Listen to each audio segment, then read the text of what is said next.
Hello friends, केम छो बधा? माहिर वेज किचन में तमारुं स्वागत है। फ्रेंड्स, आज हूँ तमारी जोड़े शेर करवा जई रही छूं करेलानुं शाक भरेलुं, जे खावामां एकदम स्वादिष्ट लागे छे अने जरा पण कड़वुं नथी लागतुं। तो सौथी पहेला आपणे कारेलाना डिटेलनो भाग काढी अने आपणे एनी छाल उखेड़ी लेशुं। तो आ रीते आपणे बधा कारेलाने रेडी करी लेशुं।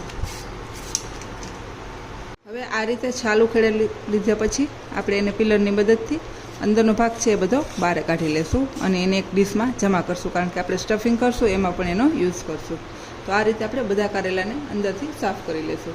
हवे आ रीते अंदरथी साफ करी अने बंने बाजु एने थोडुं थोडुं मीठुं लगावी देशुं अने आ रीते बधाने मीठुं लगावी अने डायरेक्ट आपणे एने स्टीमरमां स्टीम करवा मूकी देशुं। तो आ रीते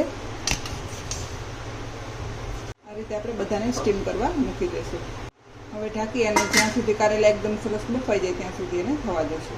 हवे 1.5 चमची तेल लेवानुं छे, एमां 2 થી 2.5 चमची जेटला सींग लेवाना छे, जे आपणे मगफળી आवे छे ए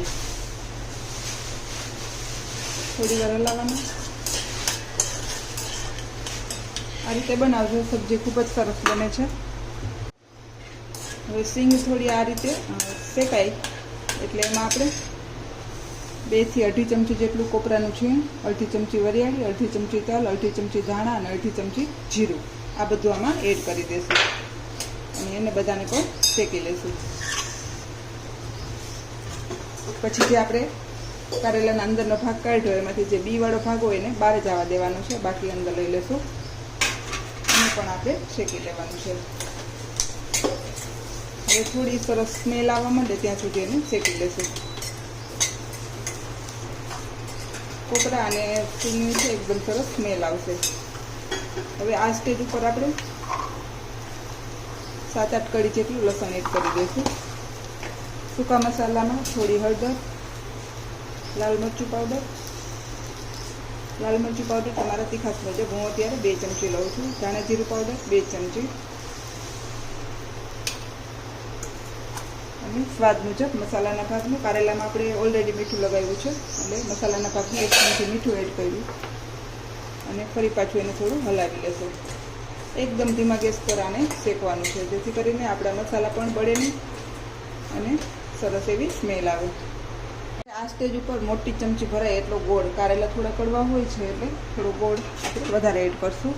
1 ચમચી જેટલો ચાટ મસાલો અને 2 ચમચી ભરાય એટલો આંબલીનો પલ્પ આ બધું એડ કરી અને ફરી પાછું એને હલાવવાનું છે, જેથી કરીને આપણે મસાલા છે સરસ શેકાતા જાય અને બળવાની રીત ન રહે। અને લાસ્ટમાં થોડી ધાણા ભાજી તમે અત્યારે થોડીક એડ કરશો અને થોડું આપણે જ્યારે મસાલો ક્રશ કરશું ત્યારે એડ કરશું। તો આ રીતે બધું શેકાઈ જાય એટલે હવે આપણે એને નીચે ઉતારી લેશું। હવે લાસ્ટમાં નીચે ઉતારી 1/2 ચમચી જેટલો ગરમ મસાલો એડ કરશું અને આપણે ચાટ મસાલો એડ કર્યો છે એટલે થોડું એવું લીંબુ એડ કરશું। બસ, તો હવે આપણો મસાલો ઠંડો થાય ત્યારે આપણે એને મિક્સી બાઉલમાં પીસી લેવાનું છે। આપણે એને પલ્સ મોડમાં ઠંડુ થઈ ગયું છે એટલે પીસી લેશું। સરસ દરદરું પીસાઈ જાય એટલે આપણે એને બહાર કાઢી લેશું। આ મસાલાને તમે વધે તો સ્ટોર પણ કરી શકો છો, કારણ કે આપણે આમાં આમલી એડ કરી છે એટલે આ 7-8 દિવસ સુધી બગડતો નથી। તો આ રીતે આપણે મસાલો છે એને બહાર કાઢી લઈશું। આપણે મસાલો બની જાય પછી પણ એમાં ઉપરથી થોડી ધાણા ભાજી એડ કરશું અને ફરી પાછું મિક્સ કરી દઈશું। હવે આપણા કારેલા પણ સરસ સ્ટીમ થઈ ગયા છે અને નીચે ઉતારી લેશું। હવે આ રીતે આપણો મસાલો મિક્સ થઈ જાય ધાણા ભાજી વાળો એટલે આપણે જે સ્ટીમ કરેલા કારેલા છે એમાં એકદમ સરસ ભરી દેશું। તો આ રીતે આપણે બધા કારેલાને રેડી કરી લેશું। તો હવે આપણા બધા કારેલા સ્ટફ થઈ ગયા છે, હવે એને આપણે વઘારીશું।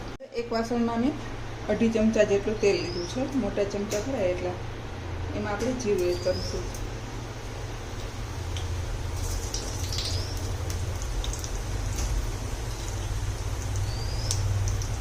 જીરું થોડું ઉપર આવે એટલે આપણે એમાં હિંગ એડ કરશું, થોડી કલર માટે હળદર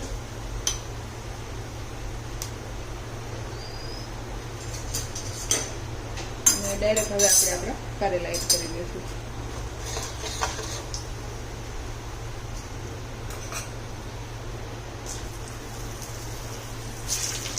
અને થોડી વાર આપણે તેલમાં એને ફેરવશું, જેથી કરીને થોડા પણ કારેલા બહાર નીકળીને કડક થઈ ગયા હોય તો થોડા સોફ્ટ થઈ જાય. તો આ રીતે તમે ચોક્કસથી શાક બનાવવાની ટ્રાય કરજો, જરા પણ કડવું નહીં લાગે ને ખૂબ જ ટેસ્ટ આવશે.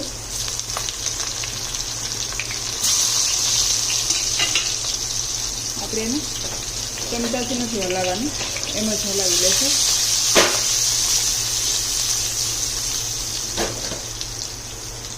અને હવે આપણે થોડી વાર એને ઢાંકી દઈશું. ખોલી થોડું લાલ મરચું પાવડર, થોડું કારેલાના ભાગનું મીઠું કે થોડું પણ ઓછું હોય તો એ સરસ બેલેન્સ થઈ જાય. અને જે આપણે મસાલો વધારાનો હોય એને પણ આમાં છાંટી દઈશું. છૂટું છૂટું કરી અને આવી રીતે રાખી દેવાનું, જેથી કરીને એ સબ્જીમાં ઉપર છૂટી જશે. એટલે હલાવી લેશું, જેથી કરીને જે આપણે બારે મસાલો એડ કર્યો છે સરસ કારેલાની ચારે બાજુ છૂટી જાય. અને લાસ્ટમાં આપણે ધાણા ભાજી એડ કરી દઈશું. તો હવે આપણી સબ્જી છે એ બિલકુલ બનીને રેડી છે. હવે નીચે ઉતારીને સર્વ કરશું. તો ફ્રેન્ડ્સ, તૈયાર છે મારું ભરવા કારેલાનું શાક. જો તમને મારી આ રેસીપી પસંદ આવે તો લાઈક કરજો, શેર કરજો અને સબસ્ક્રાઈબ કરવાનું ભૂલતા નહીં.